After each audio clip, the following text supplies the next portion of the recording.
Doctors and pharmacists in regional areas are raising the alarm about a new drug epidemic that's being compared to ice. More Australians die each year from prescription drug overdoses than methamphetamines.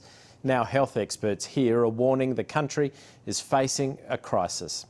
National regional reporter Lucy Barber met those whose lives have been ruined by addiction and a couple in regional Victoria who are trying to help them. Behind closed doors in a big country town, a young woman cooks up a legal painkiller to produce a potentially lethal high.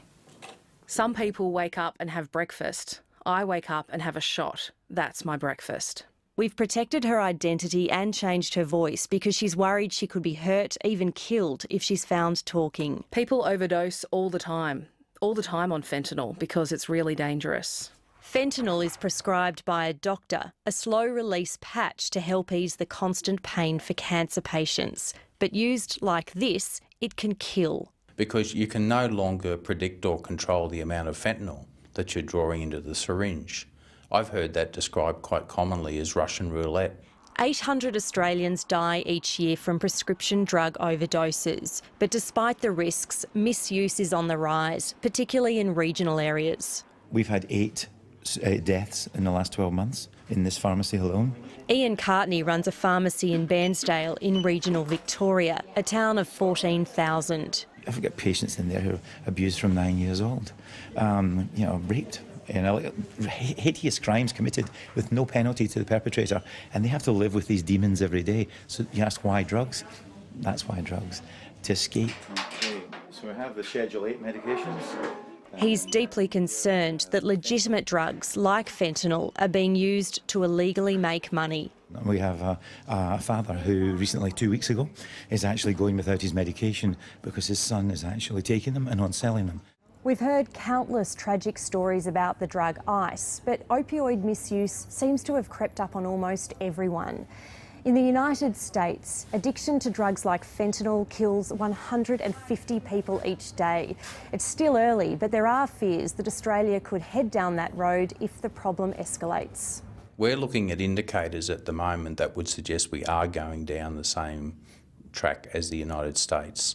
One of those indicators is the level of use and prescription of fentanyl, and so we are concerned and we're taking steps to identify the precise level of diversion. People who are addicted struggle to get the right help. So if you want to ring up and put your name down at a rehab, you'll wait at least 3 months minimum.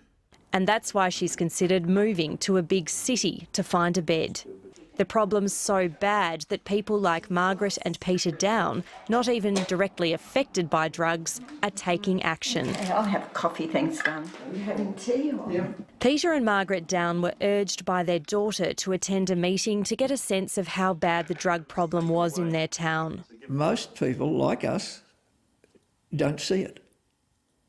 It's there, but you don't see it. They heard how addiction to drugs was tearing local families apart, and they wanted to help save lives. Once we decided that it was possible, then it was get on with it. After months of careful planning and consultation, they've designed a rehabilitation centre for their town. Local health experts are on board. We need to have people, as I say, at a federal and a local level working together to actually create cultural change, or the crisis is only going to deepen and we're actually going to find ourselves in an abyss that's very difficult to get out of. So stage 1 goes just past that dam. Relying on the community to come together to try to fight this deepening dilemma. Lucy Barber, ABC News, Bairnsdale.